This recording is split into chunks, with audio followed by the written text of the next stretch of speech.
Okay, fine, because we got Mike Marley now. Good.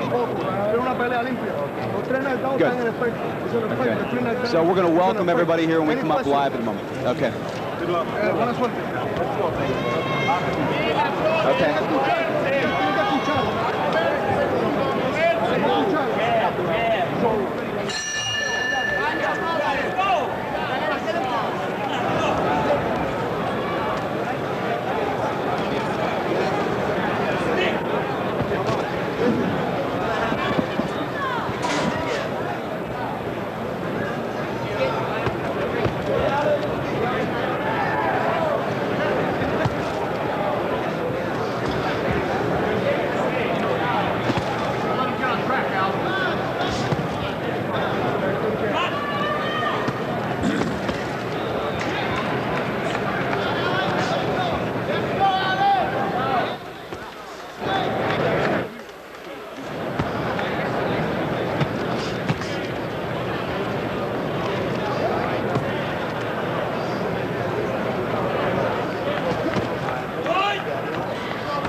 We welcome our global television audience live from the world's most famous arena, Madison Square Garden, in the heart of New York City, to boxing. Sugar Ray Leonard against Terry Norris coming up a little bit later on this evening. This is Bob Page along with Mike Marley, and you have just joined us in the first round of a middleweight bout between Alex Ramos, a native of the Bronx, New York, who is making a comeback of sorts, and Segundo Mercado, who is originally from Ecuador, had a tremendous amateur career there, and now is fighting out of Brooklyn, New York. And Michael, how do you see this bout? Well, already in the opening round, Bob, Alex Ramos has been hurt by a couple of shots. Mercado looks too quick and maybe too strong and too young for him. Ramos was almost on the deck earlier in this round. I mean, he was hit on the chin, he wobbled, did everything except hit the floor. So an inauspicious beginning for Alex Ramos. Segundo Mercado is 9-1, but coming off a very impressive performance in late September, a fight that I saw against Adam Garland, who had been undefeated 16-0 as a pro. And the thing I liked about Mercado in that fight, Mike, was that he did everything. He boxed, he threw punches. I thought it was pretty much of a complete performance, and it should have been a more lopsided victory for him than the unanimous, or rather majority decision that it was. Well, we just saw a lopsided opening round here. That looked to me, I would score that as a 10-8 round in favor of Mercado, even though Ramos did not hit the deck. He nearly hit the deck, and whatever the plan is for Alex Ramos, the Goosen brothers are going to have to make a Greg and Joe Goosen in the corner. Really going to have to come up with a different strategy here, because their man almost bombed out. We see the action here as Mercado is tap dancing on Ramos's head with one shot, beautiful right hand. He is just tearing into Ramos. A little surprising in that this is virtually a must-win for Ramos. If he's entertaining any hopes, Mike, of coming back in his boxing career, he's got to emerge victorious from this one. Yeah, Alex has 2 victories on the comeback trail, but this is his first opponent of any stature. Mercado, a rising young 22-year-old prospect, highly touted and well-schooled by Tommy Gallagher from New York. But you're right, if he can't beat a young up-and-comer like Mercado, it could be the end of the line for Alex. And you know, here in New York, we all remember a young Alex Ramos who had the look of a future champion. He was a Golden Gloves champion, would have been in the Olympics except for the 1980 boycott. But now, a few years down the line, his very career is at stake. Well, Alex Ramos has had all kinds of problems away from the boxing ring, and as this fight goes on, if indeed it does go on, Mike Marley and I will detail those for you. As for now, we are in round 2, and Segundo Mercado, with freshly shaven head, It's got that Hagler look, I guess. Yes, coming off domination of the opening round. I wonder if he shaved today, because, you know, athletes never do that on the day of a performance, because your skin stings as you perspire, Mike. Mercado, don't let the bald head fool you. He's only 22 years old, and again, a fine prospect. The thing I like about Mercado, Bob, what you mentioned that you've seen, his hands are very quick. He lets his punches fly, and you know, he throws nice combinations. Did you see Segundo Mercado's loss to Michael Dale, a fighter he had beaten the previous time out? I did not see that fight. You know, that's a fight, though, that took some people fell off the Mercado bandwagon. But, you know, when a boxer's 22 years old, I don't think that, you know, really meant that much.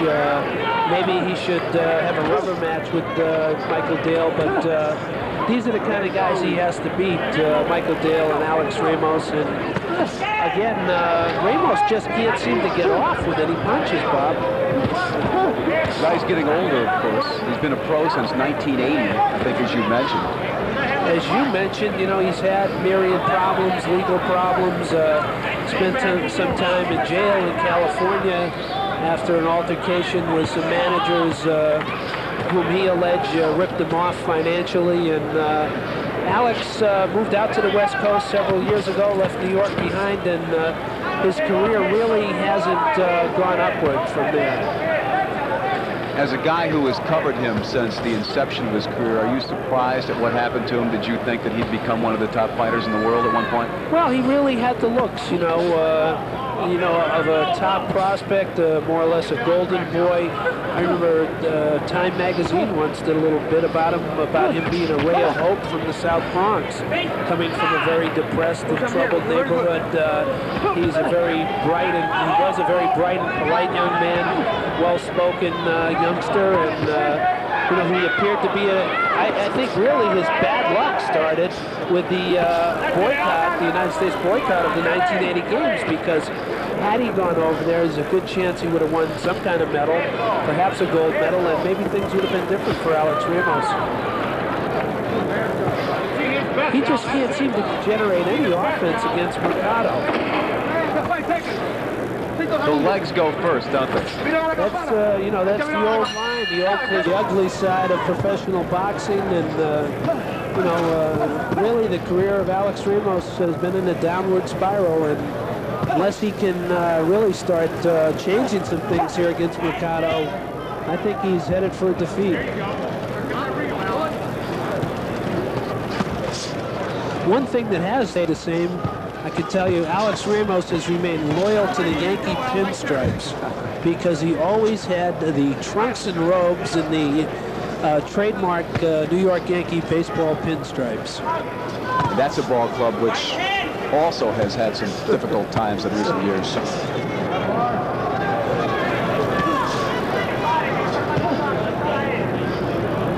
We're in the third round of this middleweight battle between Segundo Mercado and Alex Ramos.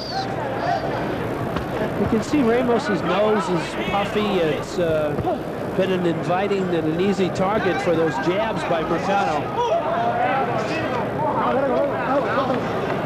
What's going to happen to a 40-year-old Alex Ramos, Mike, if he no longer has boxing when he's out of the ring? Well, I think if, you know, it's time to move on. Alex has always been very intelligent in terms of boxing. He's hurt again the second time, Bob. 3 straight rights, the last an uppercut, all added, and now he looks like he could be in trouble. Louis Rivera, the referee, keeping a close eye. I think he may move in and stop it. Unless Ramos responds, he's got to punch back. Well, he's wobbling all about the ring. I was just going to say he's off balance. He's a shot fighter. I mean, that's it. And there it is. Referee Louis Rivera. Oh, he gave a standing 8 count. It looked like he was stopping the fight, but I think it's a temporary reprieve for Alex, because he says he's okay, telling Louis Rivera he's all right. It looks like he may be cut on the bridge of his nose. In that last exchange, Ramos actually landed his best punch of the fight, an overhand right. Well, he doesn't look defenseless. He's just being dominated. He's just not getting out of the way, Bob, of you know, the shots thrown by Mercado. He's just not moving his head.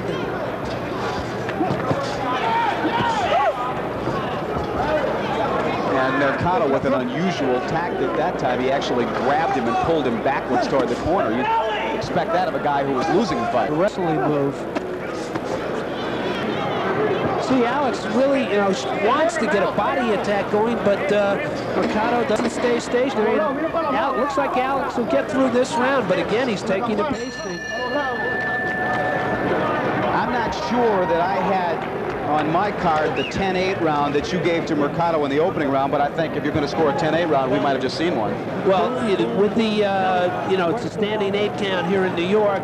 It's the same as a knockdown. I think that would be a 10-8 round. Sure. And on my card, Bob, I have 2 10-8 rounds, and the second round was all Mercado, too. So we're looking at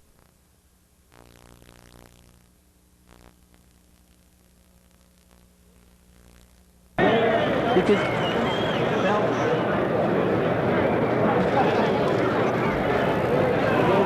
as you see Alex Ramos's cornermen working on him, we now take another look at what happened leading up to that standing 8 count. it's that overhand right by Mercado. Nice shot right to the jaw. He comes in again with another right hand. You see the referee move in, Louis Rivera. I think he was, if I could try to read Louis Rivera's mind, maybe I should stop it. Took a second look at Ramos and said, let me give him the benefit of the doubt. It's so difficult to know when you're a referee when to stop a fight, when not to stop a fight. I thought the bout here, the last one, involving Terry Norris's older brother, Orland, was perhaps stopped a little too soon. He clearly dominated it, but the other fighter wasn't defenseless. How do you know? Well, you know, it is a tough call, and as a sports writer, one thing I hesitate to do is criticize a referee for stopping a fight too soon. When a referee stops a fight too late, everybody knows it. A fighter may leave on a stretcher, or, you know, maybe a tragedy in the works. But I remember Louis Rivera as a fighter, and he was the kind of a guy who could take a lot of punishment. So I guess he can appreciate, you know, that Alex Ramos wants every chance that he can get to win this fight. There's no textbook to it, though. It's just a judgment call. And, of course, the one thing a boxing fan hates more than anything in the world is to see a fight stop too soon. Oh, what a shot. He's hurt again. That's it. And I think That's ending. it. Luis Rivera calls off the fight, and rightly so, because Alex Ramos was staggered, he was stunned, and there could have been severe damage done as Segundo Mercado tries a flip, which didn't exactly turn out to be a 10, according to our judges. Right, it wasn't a Mary Lou Retton move, but you can see in the corner of Ramos a very mild protest by trainer Joe Goosen. He didn't scream and he didn't yell at Louis Rivera. Alex is frustrated and obviously unhappy, but no doubt in my mind, Louis Rivera did the right thing. It was a one-sided mismatch, really. And here we take a look again at the flurry that led up to the stopping of this one. The right hand came right across with it. That one punch, you see him wobbling, another right hand, and that's it. And I saw Rivera coming in to stop that fight after the initial right. He just didn't get there. He didn't get there in time. Not as quick as Mercado. Not as quick as he used to be. Well, Michael Marley, having covered Alex Ramos throughout his entire professional career, I wonder how you feel seeing what probably is his final fight here tonight. Well, I think perhaps it should be his final fight because physically he appears to be a damaged fighter. And my earlier point I never finished, Bob, I think Alex Ramos would make an excellent trainer, and I hope that the Goosens out in Los Angeles or somebody else in boxing might take them under his wing or take him under their wing and try and maybe get a career for him as a trainer, because I think he'd be a good one. Ramos coming off a long period of inactivity. He had only one fight in 1988, and that was a loss to one Al Long. Al Bumblebee Long out of California. Not a bad fighter. Al Bumblebee. Not a household name. No, not really, except in the Long household. But Al Long did have a title shot against Simon Brown, as I recall. You're looking back on Ramos's record, the decline starts in 86, November 21, lost to up-and-coming Michael Nunn. Ironically, Michael Nunn at that time was the star of the Goosen, the 10 Goose boxing stable, no longer with the Goosens, but that was really the decline, the start of the decline for Alex Ramos. In 1989, Ramos was inactive entirely and didn't return to the ring until late last year. On October 30th, he fought Ali Sanchez in Reseda, California, and won, and then knocked out one Roberto Rosiles, also in Reseda. And then those are not household names. So. Not exactly household names, perhaps not even in the Sanchez.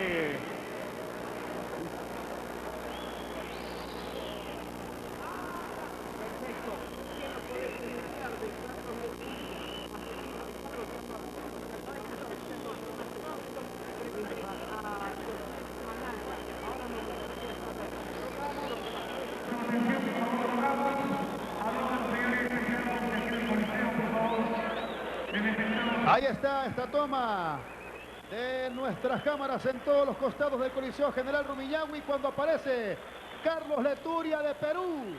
Lo tenemos al peruano Carlos Leturia, mientras en cualquier momento aparecerá la avispa. En cualquier momento aparecerá la avispa Segundo Mercado. Cuando vemos el cinturón que expone el boxeador peruano, el cinturón que expone el boxeador, digamos el boxeador ecuatoriano. Adelante viene Segundo Quinteros, hermano de Tulio, jugador de fútbol. Este Segundo Quinteros alguna vez fue campeón latinoamericano de los medianos. Y ahí aparece en pantalla Segundo Mercado, la esperanza de Ecuador de lograr un campeón mundial. Su manejador Marco Aguirre está al lado izquierdo, a la derecha de su pantalla. Marco Aguirre, manejador de Segundo Mercado. En el fondo musical, la canción de Rocky. Carlos Leturia del Perú está ya arriba del tinglado. Carlos Leturia de blanco y celeste, el sureño, cuando empieza la gente a emocionarse porque va a aparecer Segundo Mercado, el fusilista Rolando, la pista Mercado, buscando esta noche tener la posibilidad de llegar a disputar una corona mundial. Hay alegría en las gradas del Coliseo General Rumiñahui. Va a salir Segundo Mercado, el tricolor nacional lo cobija, el emblema de todos los ecuatorianos, la esperanza nacional en el boxeo internacional. Esta noche, Segundo Mercado va a subir al tinglado, la gente lo espera para ovacionarle. Segundo Mercado, de negro vino, la batona de color negro, Segundo Mercado, y aparece también. Aparece el cinturón, lo están exhibiendo, el cinturón que se expone esta noche por parte del ecuatoriano. No es un color muy clásico entre los boxeadores, Ricardo. El negro no es muy clásico entre los boxeadores, pero resultó bastante elegante. Debemos recordar algo muy importante. Segundo Mercado estuvo a punto de alcanzar lo que ningún ecuatoriano ha logrado a través de los historias. Segundo Mercado, 25 años. Vamos con los datos, Ricardo. Leturia del Perú, 26. 1,83 de estatura para Mercado, 1,79 para Leturia. En libras están iguales, 160, 78 centímetros de alcance para Mercado, 78 para Leturia, parejitos. Pero dice cuánto en estatura. En estatura 1,83 a 1,79. Sí, está bien. Ventaja para Mercado. Eso es lo que le ventaja el boxeador ecuatoriano. Recordemos que por poco gana medalla en los Juegos Olímpicos de Seúl. Segundo Mercado, la avispa, a través de Gama Visión para todo el país. Bueno, ¿podemos sacar algo, alguna expresión del Segundo Mercado? Bueno, están llamando en estos momentos. Esta ceremonia de Segundo disputa Mercado. del título en el casillero de las 160 libras. Queremos iniciar esta ceremonia con las sagradas notas del himno nacional de la República del Ecuador. La pelea está Carlos Leturia de Perú. Y vamos con los himnos. Himno del Ecuador.